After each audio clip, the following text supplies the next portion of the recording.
akaponderwa kushangani nerudzi rwamachaka. Kamboka mambo chaminuka ona, akati kuchauya vasina mabvi munyika. Kamboka mambo chaminuka ona, akati vata vakadzimba chena Zimbabwe yese. Kamboka mambo chaminuka ona, akati vachanga vane zvombo zvinoponda munhu wese.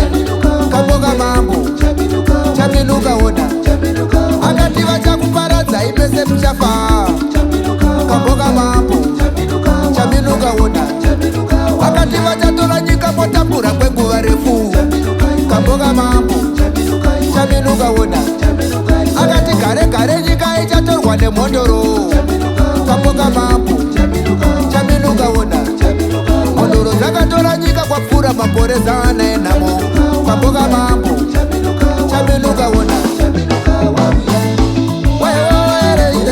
chaminuka we wamura ere ahiyaho akadikwa kamboka nyumambo kamaida makare kamaiti wakaenda namambo yaho naye mangoti pawa masimba wewo yerere mwana vana vanokuwa mambo ahiyaho wakura ere woyeyere wakura ere ahiyaho Zimbabwe yazara machechi.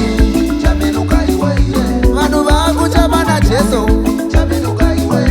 odai mauya mhondoro mati pamasimba wana vana vanochama mambo odai mauya mhondoro semativi mana vana vanochama mambo. Nyika yedu kuonda chi chaminuka we, nyika yedu kuchema kudai vana vanochema mambo. Vanhu vari kuchema mambo, vana vanochema munyika ishe, vanhu vari kupuwa mambo. Oyerere oyerere wakurayere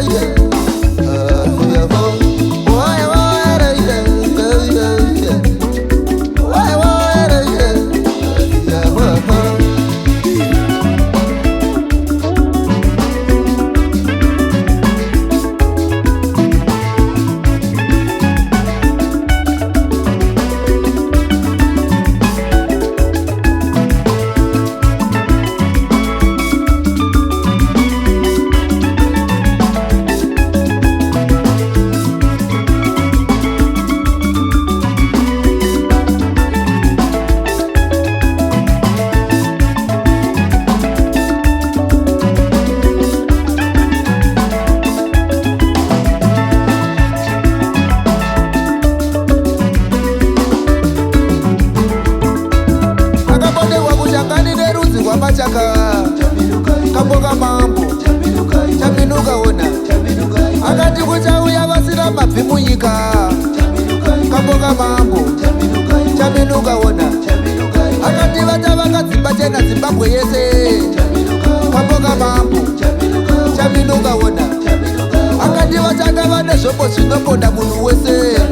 Kamboka mambo chaminuka ona, akati vachakuparadzai pese muchafa. Kamboka mambo chaminuka ona, akati vachatora nyika motambura kwenguva refu. Kamboka mambo chaminuka ona, akati gare gare nyika ichatorwa nemhondoro.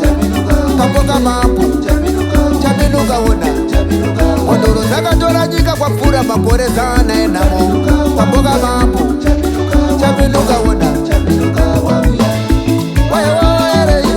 chaminuka we wamura ere ahiyaho akadikwa kamboka nyumambo kamaida makare.